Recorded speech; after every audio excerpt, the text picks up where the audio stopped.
Hi, Minson. Thank you so much Yeah, thank for you, guiding Riza. me. We've got an engaging session lined up with a great speaker, so sit back and feel free to jump in with your questions and reactions in the chat. To officially open our Tech Talk, here, let's hear a few words from Elena Ellenberg. Lena, over to you. Sure, thank you so much. Well, this is actually my very first Tech Talk. I'm a recent addition to the team, and Yay! just wanted to welcome everybody to the June edition of Tech Talks. This is something that TESOL Call Intersection has been doing for almost a year and a half. And last year it was successful, basically just a space for experts, professionals to share conceptual ideas, different frameworks, trends, and how all of us are trying to continue find new ways, engaging ways to use technology in our language classrooms. And I think what I really, as I'm learning, what I'm appreciating, it's such a great opportunity to meet professionals that are engaging in such different contexts. My context has been online education and virtual classroom. And so I am just looking forward to seeing how technology is used across all the different types of contexts. And so, welcome. Thank you so much for making time for our June edition. Stay tuned and for the rest of the year. So, thank you. It's nice to meet everybody. And I'll pass it on, I think, back to Riza. Thank you, Lena, for that warm opening that set the tone for learning. Now let's get to know the brilliant mind behind today's presentation. To introduce our speaker, I'll pass the virtual floor to Shimgi Sharab. Shimgi, take it away. I hope I'm saying your name correctly. Thank you, Riza. Hi, everyone. I'm Nik Sharaf, a PhD student in curriculum and instruction at Montana State University with a research interests in technology integration in teaching, instructional coaching, and international education. So I'm so happy and excited about welcoming our presentation today. And we have a special presenter today, Nik Peachey, an accomplished educator, author, and learning technology consultant with over 30 years of experience in digital learning and teacher development. Nik has taught across the globe and is known for his innovative work into integrating technology into education.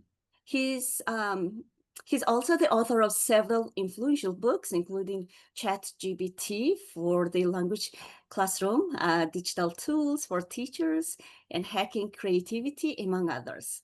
Nik has also co-edited titles for the British Council and received multiple awards, including 2 British Council Innovations Awards for his contributions to the field.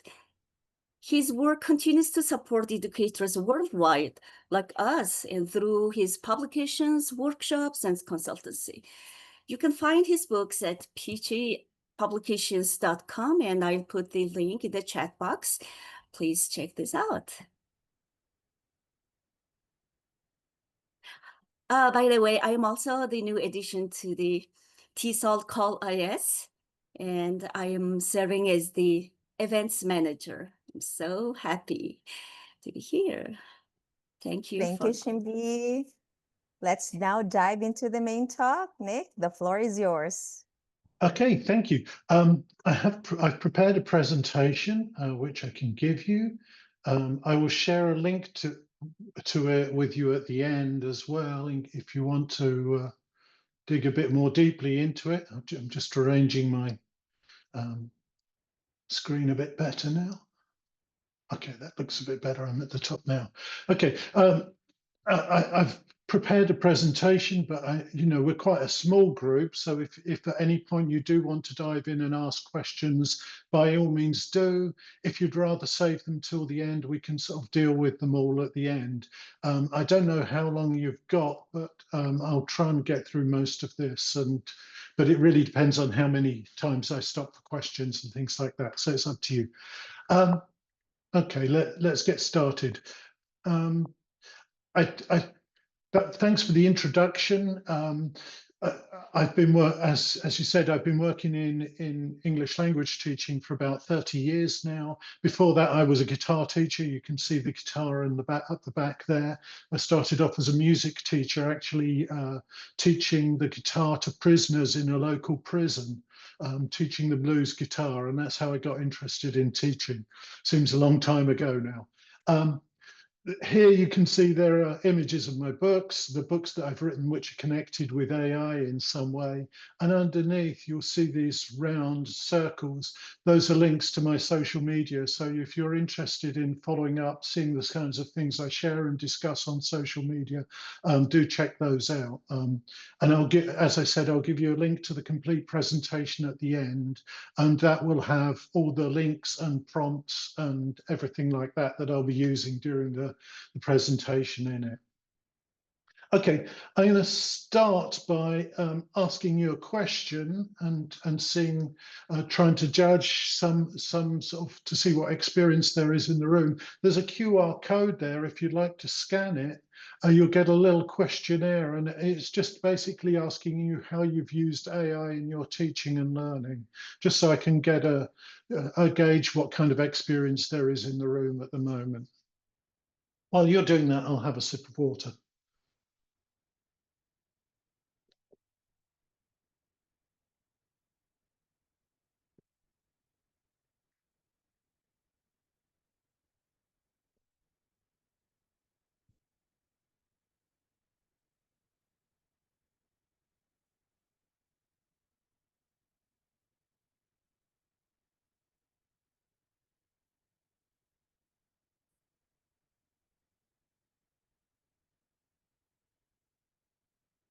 Okay, I'll go to the next slide and I should be able to see your suggestions popping up. Okay, lesson planning, prompt design, writing test questions, writing lesson plans, planning activities, develop teaching materials. That's great. I've not used AI in teaching yet, but I have to get some ideas. AI algorithms to analyze students' learning patterns and strength. That sounds really interesting. Okay, great, that's good. Sporadic but editing papers in ChatGPT mostly. Okay, okay, good. That gives me quite a good idea. That sounds like there are quite a few experienced people. Okay, I just refresh that. Yeah, planning, creating. Okay, okay, let's move on.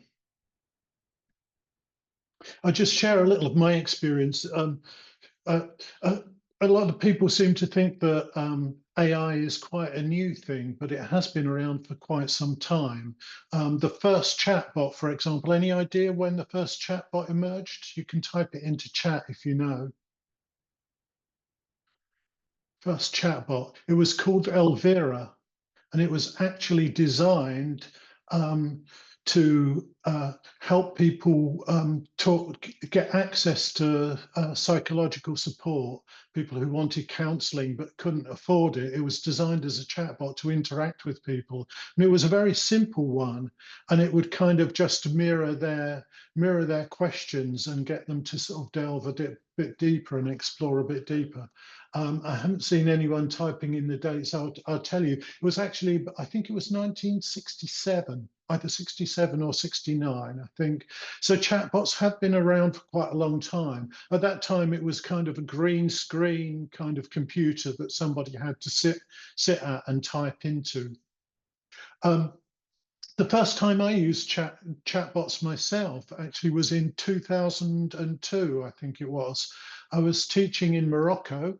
I had a group of teenage students who were about 12, 13, 14 years old, and they had a very good level of English, but they wouldn't speak to each other. They thought it was very artificial, you know, using English with each other. And so I looked around for ways for them to practice their English. And I knew, because we had a computer room at the school there, which they could go to. And the first thing I tried before I before I got my students on there, I hasten to add, I went to a chat room to see if I could take them to a chat room. Remember, this was in 2002 and things like safeguarding hadn't been invented then. So I went to the chat room and started having conversations in the chat room. And I soon discovered that it wasn't very suitable for my teenage students. And also there weren't really any very good conversations happening. You know, most of the conversations were, hey, what's up, dude? And, you know, are you male or female or something like that? And it's like, you know, so that even, you know, without the safeguarding issues, it wasn't a great place for my students to go and practice their English. I was very lucky at the time, though, because a film had just come out called AI, Artificial Intelligence. I don't know if any of you've seen it. It's a very interesting film by Steven Spielberg based on a Stanley Kubrick screenplay. And it's a remake of the story of Pinocchio. But in the film or the story, the Pinocchio character is actually an android boy, a humanoid boy, and he wants to be loved by his mother. And he goes on this amazing journey. And it's a really interesting film for a lot of reasons, and because of a lot of the ethical issues we face now. It's very interesting, but it was also very good for me, for my students, because they had a website to promote the film. And on the website, they had a simple chatbot, which was supposed to represent the boy in the film. And all it was a plain white sheet with a field that they could type in and ask questions. So my students could go there and ask questions. And I tried it out and it looked quite convincing. And that's what I did. I got my students to go to different computers and they all interviewed the boy from the film, or what they thought was the boy from the film. And what I found was that they were having some really good conversations, and they were asking questions that they wouldn't normally ask their friends or an adult, you know, because they knew this wasn't a real person, or thought this wasn't a real person. They were asking it really interesting questions and having some really interesting exchanges with the chatbot, asking it things about, do you love, and how does it feel love, and things like that, which I couldn't imagine them having these conversations in chat rooms with real people. And so that, you know, I really saw a lot of potential in this at the time. But one of the main problems was that at that time, it was what was called reactive AI. You could ask a question, it would react, but you couldn't follow it up. You couldn't follow up the question because it was like talking to a goldfish. It had forgotten the previous answer. So, you know, you couldn't get into these in-depth conversations, which you can with generative AI now. And I think that was one of the first things that really struck me when I tried ChatGPT, was you could actually speak to it like a real person who could remember what you're saying, and you didn't have to explain everything over and over again. And at the time, I think, I'm not sure what it is now, but at the time it could remember up to 4,000 words back in your conversation and reference them. My wife tells me that's far more than I'm capable of. I can't remember what I said yesterday, although she has this amazing memory where she can remember what I said 10 years ago and what she was wearing at the time and where we were, and, you know, and what we were eating. So it's very annoying capability. Anyway, so, you know, ChatGPT, you could talk to it like a real person, which was amazing. So, you know, these were the things that really struck me. It would answer any question. It never gets tired or bored or impatient like teachers maybe do. It has no ego or self-consciousness. Although back then in 2002, it did have a short attention span, so it couldn't get past those that 2-second goldfish thing. Whereas nowadays it can follow quite long conversational threads. It will instigate a response and it will start asking you questions. It can be programmed, which is another nice feature which we'll look at, and it can be used to power other apps, which is also really useful. So those are some of the great things about it. And some of the things that struck me as being really useful. So in this session, what I want to go into, I want to have a quick look at different AI chatbots and which ones we can use. I want to look into some of the ethical considerations briefly as well. And then I want to look at 3 different types of prompting, of instigating response from from AI. So I want to look at rule-based prompts, collaborative prompts, and interactive prompts, which are more like programs. And then we'll look at some resources and learning points. I've got those last two the wrong way around. Okay, so first, in terms of chatbots, if you have a particular one that you like and you find really useful, by all means type it into chat, because it'd be good to see which ones you're using. These are some of the ones that I've tried. The main one I use most of the time is ChatGPT, probably just because it was the first one I used and I've got really familiar with it. And that tends to be the way we stick with the first one that we use. I have tried DeepSeek as well, which is the one produced in China, which I found really impressive too, especially as it was produced so quickly and it's free. Perplexity is also very nice. Perplexity is nice because it gives you lots of suggestions of ways you can follow up with whatever you've asked, and it's good at showing thinking. There's also Gemini, which is the Google one. I haven't tried it much, but if you've got a Google account, it's free, so it's worth giving a try.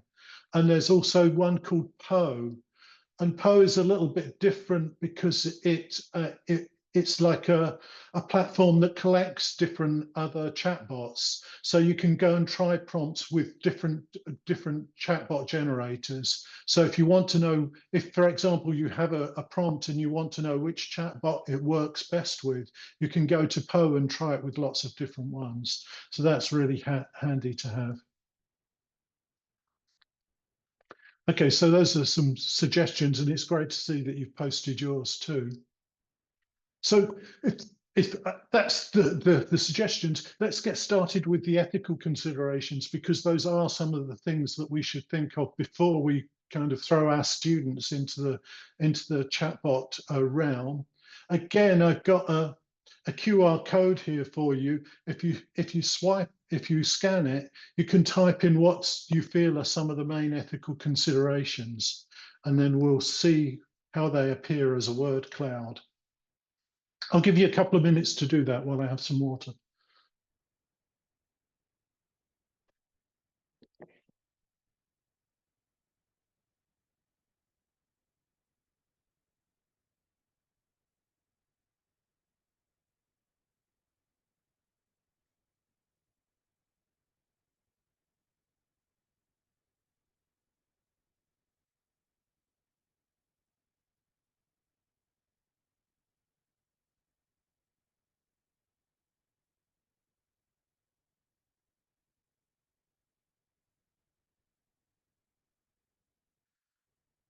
Okay, let's see what's happening in my word cloud. Okay, yeah. As with most word clouds, the main kind of considerations appear a little bit bigger.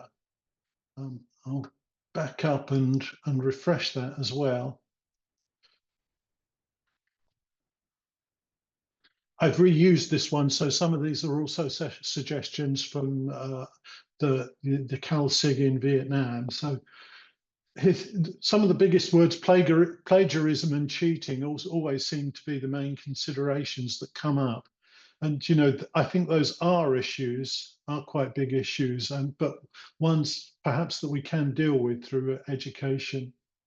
Lack of critical thinking, integrity, creativity, fairness, cheating in test taking, personal information leak, dependence, incorrect levels, feedback, data privacy. Okay, this is my list that I prepared. These are some of the things that I prepared earlier. And they pretty much they mirror the same things. When you get the presentation, if you put the mouse over them, you can see some explanation. So safety of personal information. And again, that's something that we need to be careful about. We need to be sure that students know how much they should and shouldn't share with the chatbot, how much we should share as well. Some of the training that's done is viewed by people, so we need to be aware of that. There's plagiarism as well, and again, a lot of what we need to do about this comes down to educating and making our students understand what is and isn't plagiarism, how to use AI in a way that avoids plagiarism or if your school or college does have methods for citing the use of AI chatbots, then they need to know how to do that. There's uncritical use. AI has a tendency to hallucinate. Students need to be aware of the fact that not everything they get from the chatbot is correct, and they need to go and check it. Bias is an interesting one as well. I think it particularly occurs in chat AI that's used to produce images.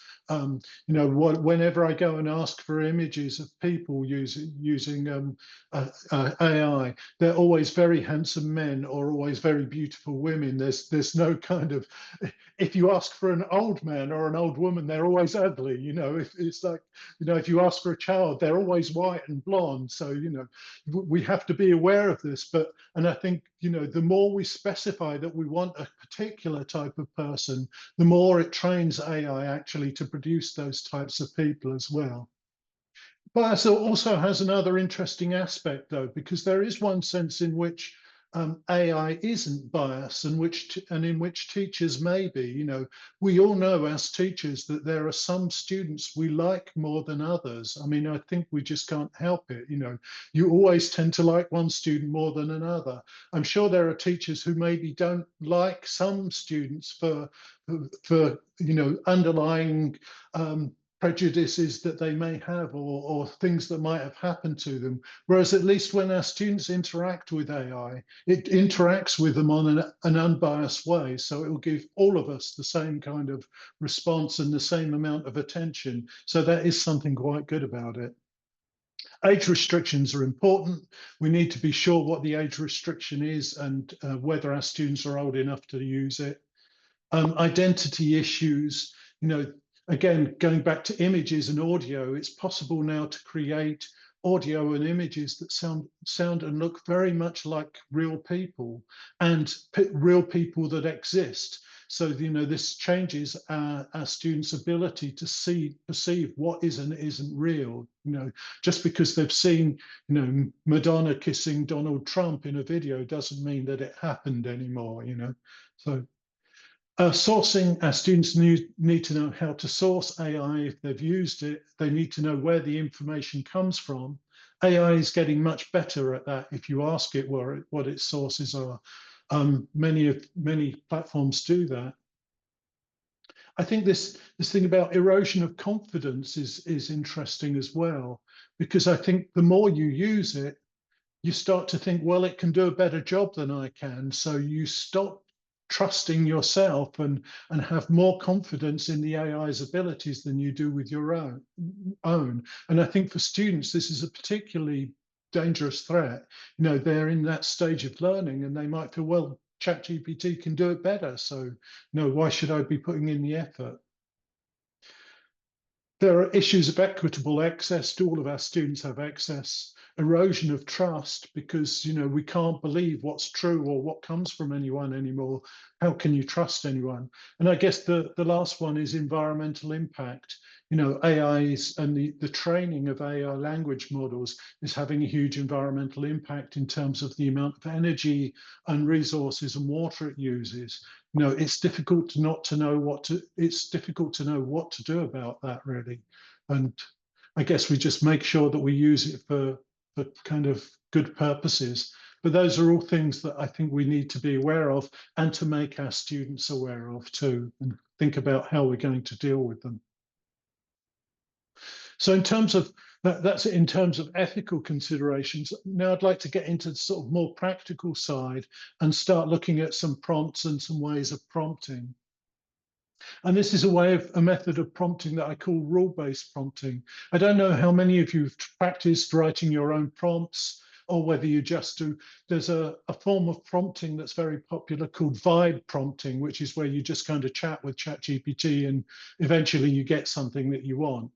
Rule-based prompting is about really thinking out what you want in advance and creating a structure so that you get what you want first time.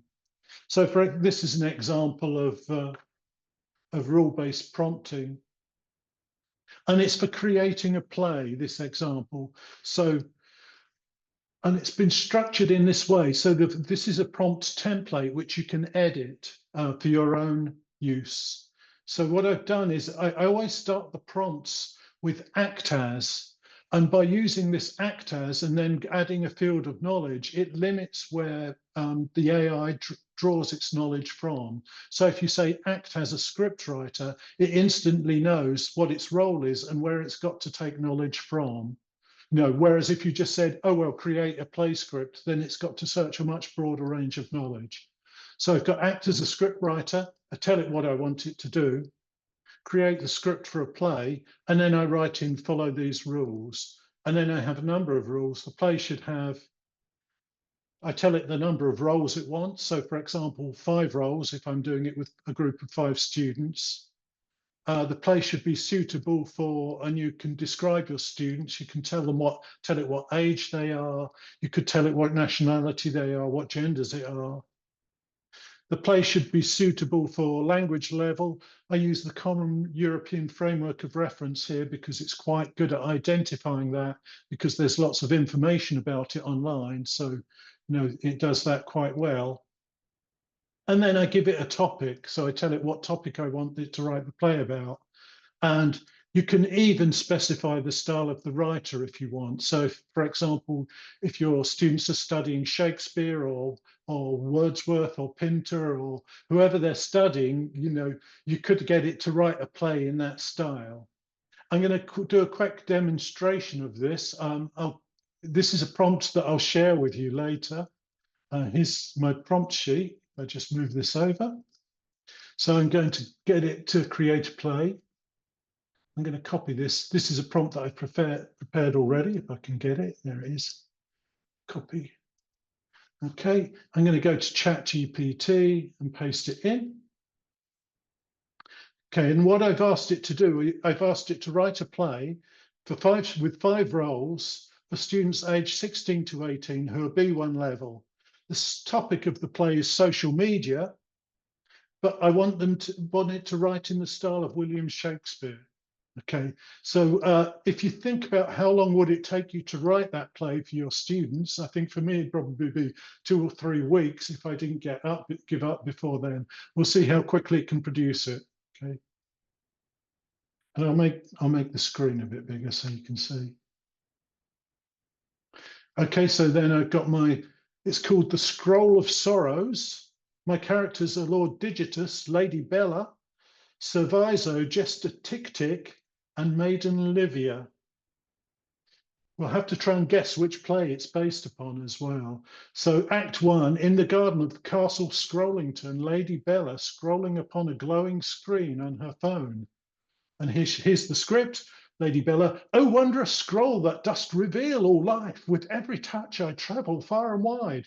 Lo, here's a cat who plays upon the lute, and there a man who danceth in his boots. I scroll, I like, I heart, I comment swift, but still methinks I feel an empty drift.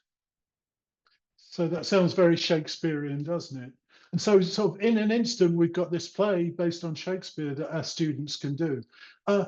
I've asked it to do 5 roles, but if, for example, you had a group of 25 students and you wanted each one to do a different play, all you have to do is click on edit. I'm going to edit this and click and just add a space and click send again. And it will actually write another play that's different from the first one with a different script. So I can give this one to a different group. So I could do that 5 times and each group of 5 could have a different play. And then they can practice them and perform them to each other at the end. So this one's got Lord Snapwell, Lady Grace, Sir Likemore, Maiden Bella, and Jester Digit. Lord Snapwells goes first in this one. Oh, wondrous scroll, thy glow dost warm my face. 100 hearts, 10,000 eyes on me. What joy to post my likeness thrice a day, and basking in fleeting rays of praise and fame. Wonderful, isn't it? And all you do to kind of find those, if I go up here, if I click on the 1s and the 2s, I can scroll between the 2 different plays. And, so I build up 5, copy and paste them, put my students into groups of 5.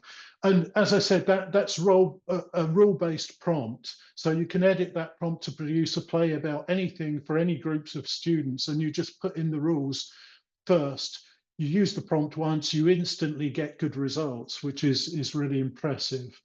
It might offer you at the end, let me know what you'd like. If you'd like a lesson plan, it offers to produce a glossary, vocabulary glossary and lesson plan, or performance accompanying script. So that's great, you know. So that's a real time saver if you want, you know, if you want ChatGPT to do your work for you.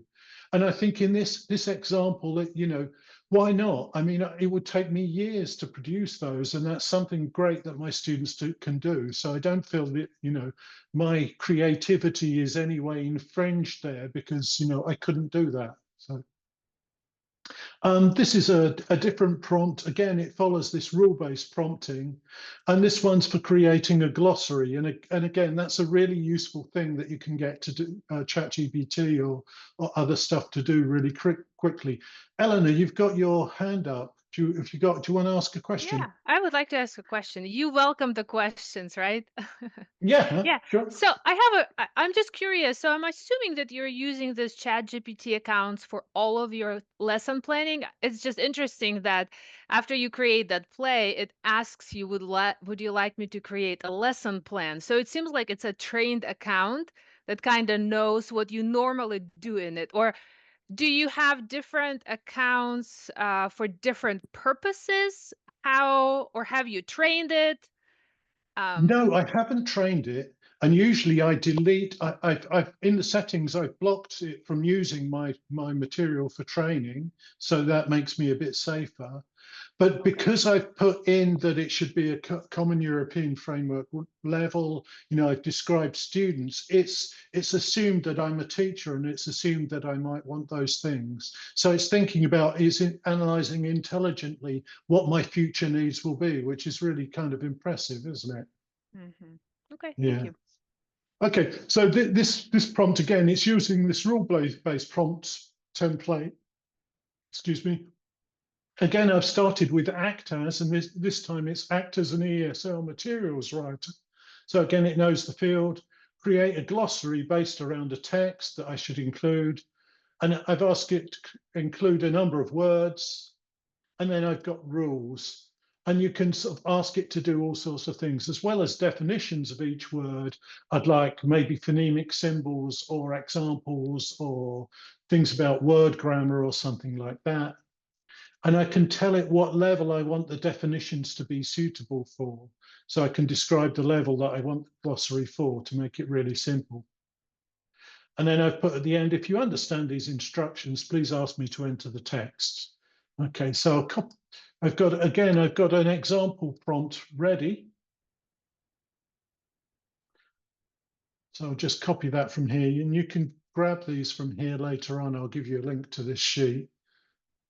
So if I start a new chat and put that one in, so I've put in my levels as B1 and follow the rules. I want a glossary, and I'll click enter, and it should ask me for the text. Okay, so what I'll do is I'll go back to my Shakespeare play, and I'll copy one of those and see if it will produce something for me. So see if it can deal with Shakespearean language. So I'm going to go down there. Okay, I'll just copy that bit, go back to my glossary creation, paste it in, and let's see what it does for me. Okay, glossary. So wondrous, and it's giving me definitions and examples. A night looked at the wondrous stars in the sky. Fleeting, lasting only a short time. Deceit, lying. So it all looks quite accurate. So that's the 10 most. And I could ask it, okay, I changed my mind. I want the pronunciation as well. So can you add the phonemic script? Okay, so now it's gone and added the phonemic script, again, using which won't be accurate for everyone, but just traveled. Okay. And then I can just copy that and paste that into a document. So for me, I mean, that's something that I do quite a lot because I do a lot of materials writing, and to have something that produces a glossary quickly for me at the right level really saves hours and hours of time. So that's really, really useful. Okay, and again, I'll give you the prompts and the templates in a document at the end, but it's a really useful thing. And that's rule-based prompting. So those are two examples of rule-based prompting. What I've been experimenting with more recently, those come from a book actually on our AI-powered lesson design. So you can check that out if you're interested in finding more. Well, I've been very interested in collaborative prompting recently and seeing if I can get ChatGPT to act as a mentor. I first did this because I found a prompt that was called a Socratic prompt, and I put it in and I got it to ask me questions about things to develop my knowledge. So I was wondering if I could take this further. So I tried developing a mentoring prompt. And again, this is the prompt template for it, and this one is one that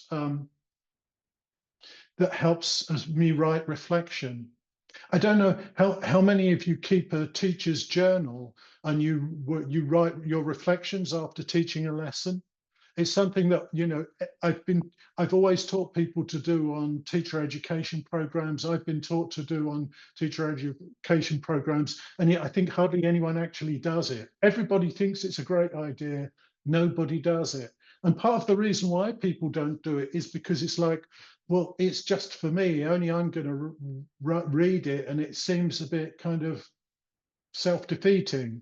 And so what I did is I created a prompt so that ChatGPT would act as a mentor and take you through the reflection process. And for me, this made it actually much more constructive.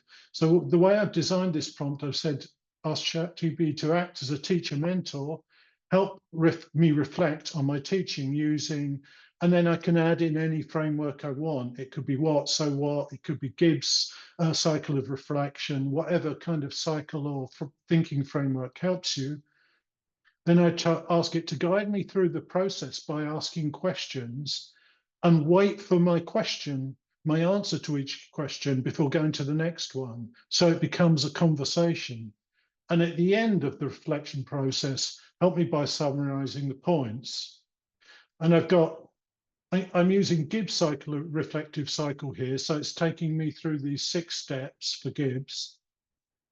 And there's a prompt here that I can try it with. I'll grab the prompt from my sheet. And again, I'll demonstrate this. Let's go to ChatGPT and get a new chat.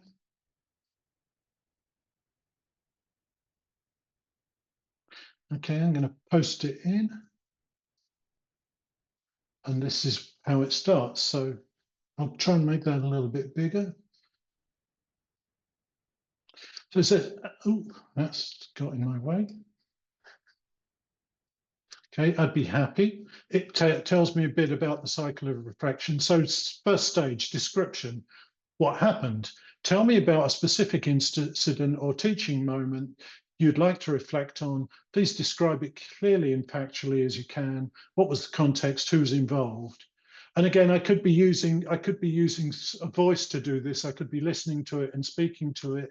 You know, once the prompt's in there, you can even do it on your phone and chat with your phone to do it, which is quite useful. So I'll just make something up.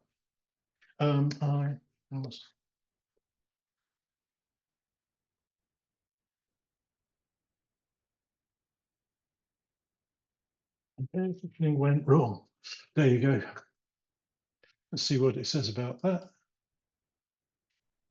Thank you for your honesty. That sounds like a tough experience. Let's unpack it together so we can learn from it.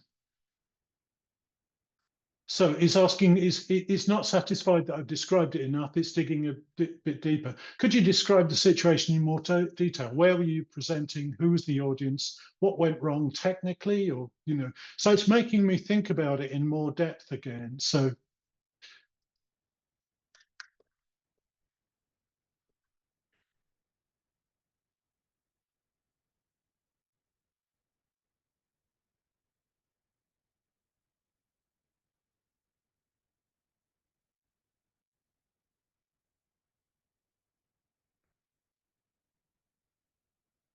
I had a technical problem and I couldn't remember what to say there. Thanks.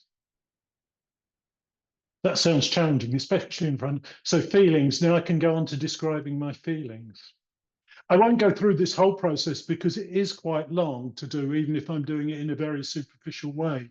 But at the end of it, it helps me put together an action plan for what I can do about it as well. So not only am I reflecting, but there's a result and an outcome for my reflection. And it helps me think about, you know, what am I going to do this? How am I going to move forward from it? And I think that's sort of a very productive way to use it, because you know, if I was just sitting on my own with a journal, that wouldn't happen. You know, I'd get halfway through writing about it and go and have a beer instead, or watch some TV and try and forget about it. You know, so I think that's a great way to use AI, and a way that it makes it a collaborator as well. Another example of that, again, something that we all think is a great idea, but very few people actually do, is action research. You know, I think sort of action research projects, doing action research with your students is a great way to develop your teaching, find out more about how you teach. And but you know, it can be time consuming putting together your project and things like that. But this is a prompt that will do it, help you do it. And what it will do is it will get ChatGPT to walk you through the process of thinking out your project. And by doing this repeatedly, we kind of learn how to do it better. So instead of kind of giving the work away to ChatGPT, it's starting to teach us what the processes are and what the thinking is behind creating the action research project. I can copy this one directly from the screen because it's not a template. You can just copy it and paste it straight in. And then when I go to ChatGPT for my new chat and type it in, I can paste it in. And it takes me through a step-by-step process. It doesn't just do it for me. So it starts with the first question, you know, great, identify the focus of your action research. To do this, I need to understand your teaching context better. So it asks questions about my teaching context, starts me thinking about it and working through the steps. What's one challenge or issue or improvement you've noticed in your teaching or in your students' learning that you would like to explore or change? So they.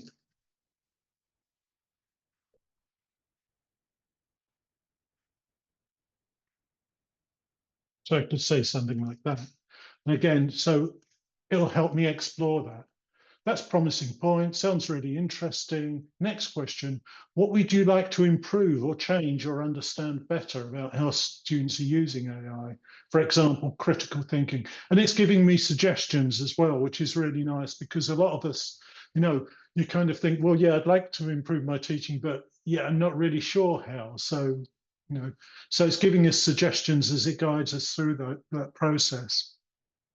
So again, you know, this is another example of collaborative prompting, helping to develop us and to develop the way we think, rather than, you know, replacing our thinking processes.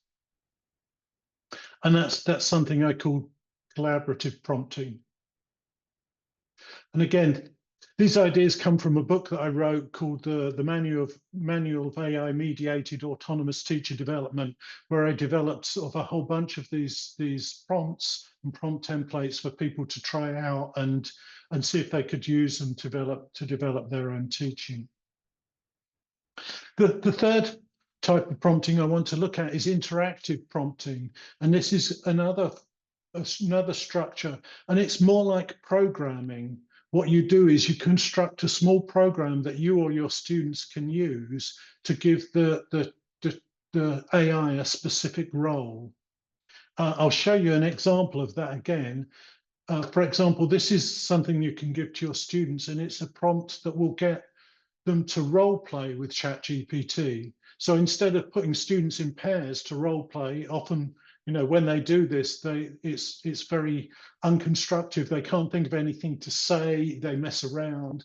Instead of doing that, you can give them a prompt, and they can role play with ChatGPT. And again, there's a template here, so you can adapt it for any kind of context. So you tell ChatGPT or your AI that we'll role play together, and then you define ChatGPT's role, you define the place and the context, and what the student's role will be. So they both know where they are and what they're going to be.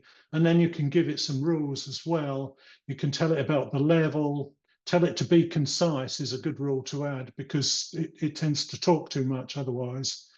And then wait for me to reply before continuing. That's a very important part of the rules, so it doesn't become a monologue. And then you can do this. If you understand, then introduce yourself, and you give the chatbot a name and tell it how to start the conversation. Again, that's another one thing that our students often have problems. You put them into pairs to do role play, and they never know who's going to start and what to say at the beginning and stuff like that. And again, I'll show you how that one works. In this one, I've told them that we're in a sushi restaurant. We're in a sushi restaurant. ChatGPT is going to be the waiter, and the waiter is called June, and I'm going to be the customer. Okay, and I've told ChatGPT to be polite as well. So I've put the prompt in. So you could give this prompt to your students to get them to practice. And then you enter it. And if it's correct, it says, and again, you could put on the audio here and get it to read aloud. So it says, hello, my name's June. I'll be your waiter for today. How can I help you? Okay, so I'm in a restaurant. What's the first thing I need? I'm here with my wife, so I'll say, I'd like a table for two, please. Of course, follow me. Here's your table for two. Would you like something to drink first? I'm going to be a difficult customer, and just to prove that this is spontaneous and it's not just pre-scripted, I'll say, I don't like this table. Can I have a table by the window, please? I'll be polite with it. I'm saying please. No problem. Come with me. Here's a table by the window. Is this better? I'm going to be a really difficult customer now and say, no, it's too drafty.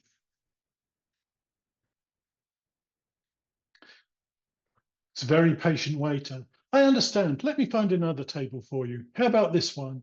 It's quiet and not near the window. Okay.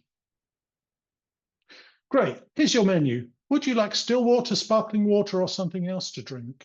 Something else.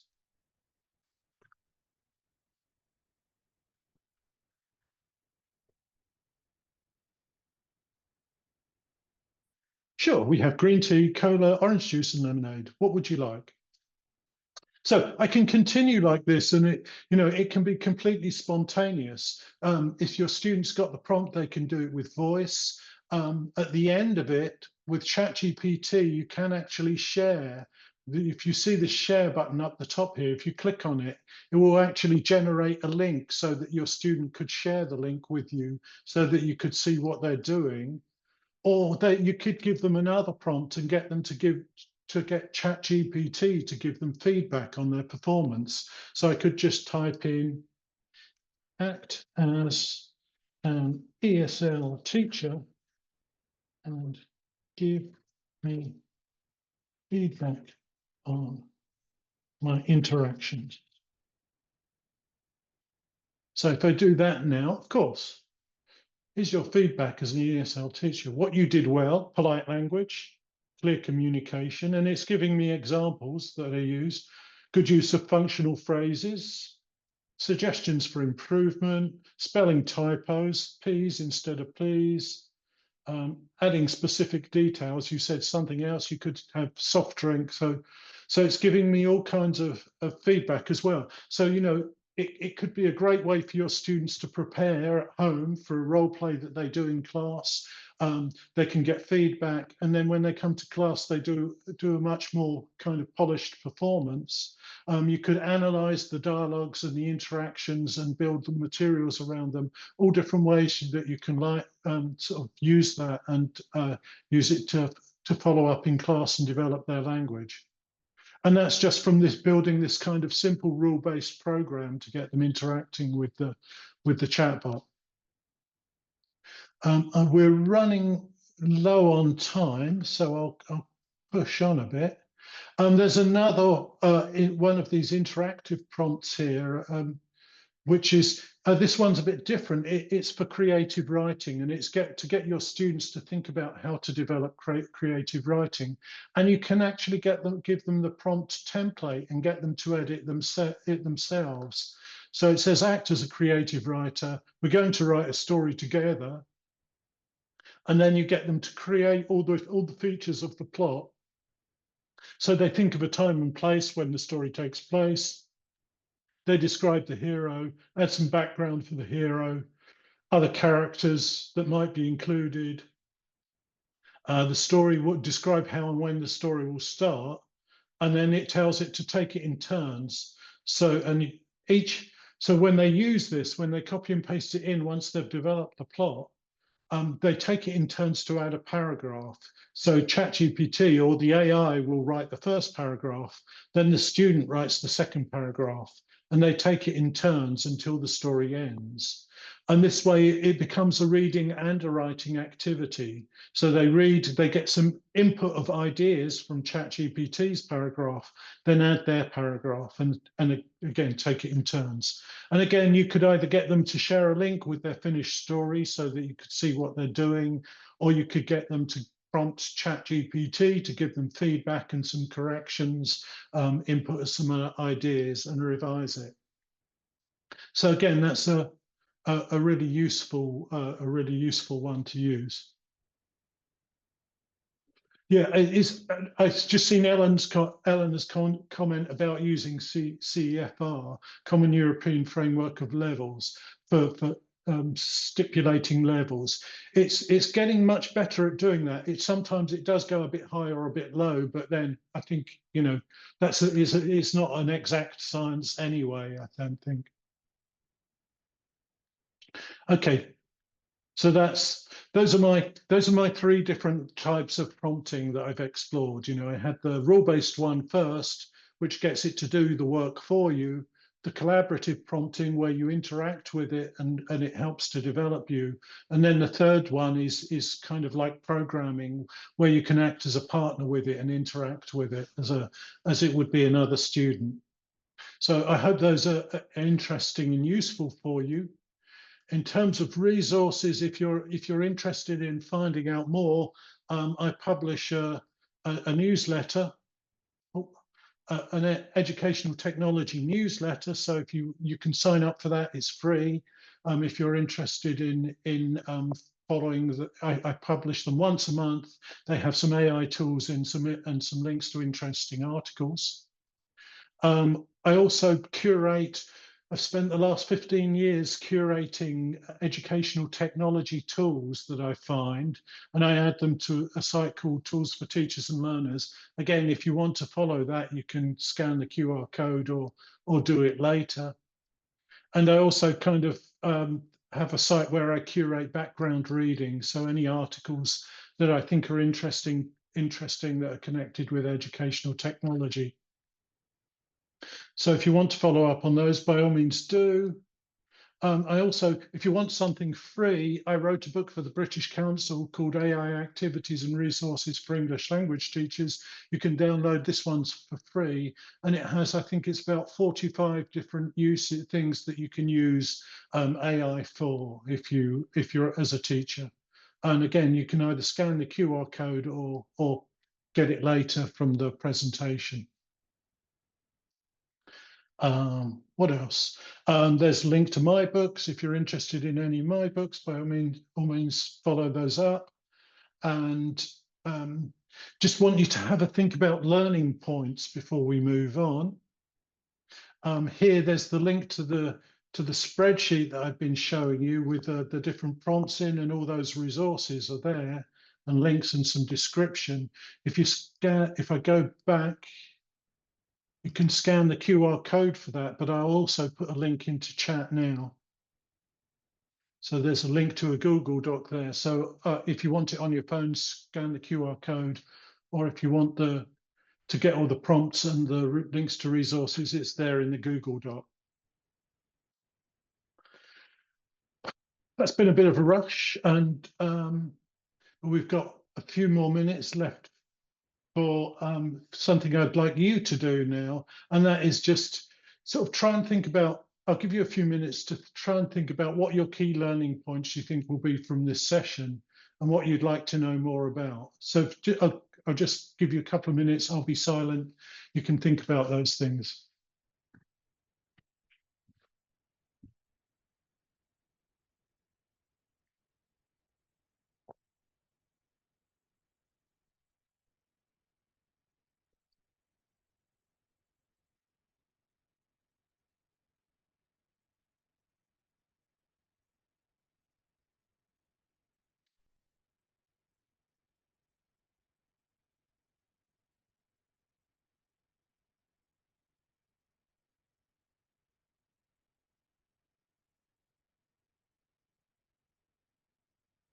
If you feel like sharing, by all means, type them into the chat, any learning points you want to take away or anything you'd like to know more about.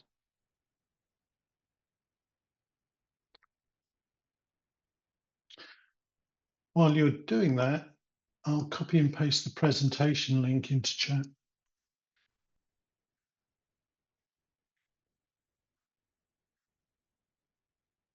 The presentation link is there as well.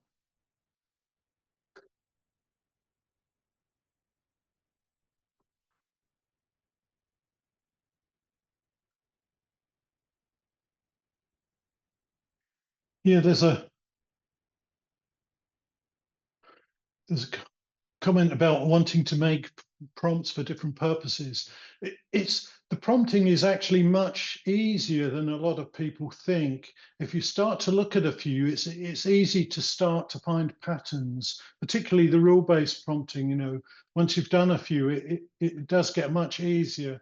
It's just a matter of experimenting and trying things out. One thing I would recommend if you do want to develop your prompting is actually to keep a prompt journal. So keep a record of the different prompts you try and whether they worked and how they worked, and think about adapting them and how you can improve them. I think that's always a good thing to try.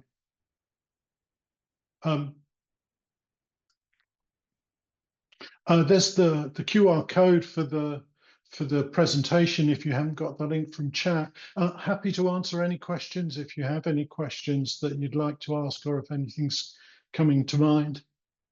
Feel free to turn on your microphone and ask, or you can type them into chat if you want to. Okay, so if we have any questions, maybe we can accommodate too. Thank you so much, Nik, for your generosity. It's really amazing listening to you. Let me read some. One of the things that our participants have gleaned from your presentation is that can significantly impact the outcome, and even Lena even suggested about including action items in the reflection prompt that can provide a concrete follow-up for students to act. That's really amazing, Lena. So any questions? Who would like to, you can actually put on your camera or put on your mic, and then you can direct your questions directly to Nik. I've seen a couple of questions. One was about language, and would the prompts could the prompts be used in other languages? And I think it will respond as long as the chatbot you're using understands those languages, then you can translate the prompts and use them in other languages. I don't think that's a problem. One of the other things is how we resolve, using AI with the environmental issues that it creates. And I'm not sure if we actually can. I mean, you can be kind of mindful of how much you use it and being sure to use it for useful purposes. But I think, as with most things, as these things develop, there become some economies of scale. And these are problems that will be not solved, but reduced, because they have to be by the tech companies that provide them. Anything that's using a lot of energy is costing a lot of money. And most technology companies are very conscious of spending money. And so they will find ways to solve these problems. I mean, maybe I'm putting too much trust in the technology companies to do that.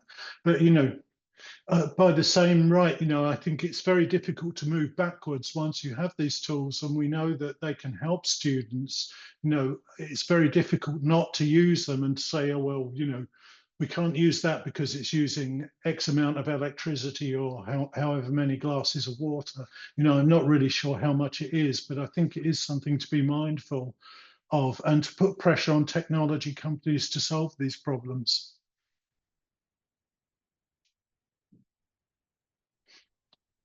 So I think we don't have any more questions. So thank you so much, Nik. And I'd like to call on Min for some words before we leave. Min? Yes, so I'm here. Thank you, Rija. And then first of all, thank you, Nik, for the excellent presentation Thank and you. for sharing your insights with us. And thanks to everyone who joined and participated. And then we hope you found it valuable. And then finally, thanks to our co-IS Tech Talks team who organized all of this. Thank you, everybody. So thank you very much, Min. And thanks everyone who shared their thoughts and questions. And again, big thanks to Nik for the great presentation. And shall we give Nik a heart reaction? Thank you. Thank you very much. Thank you. Enjoy the rest of your weekend. Yeah. Thank Thank you. So bye for now, everyone. See you at the next session.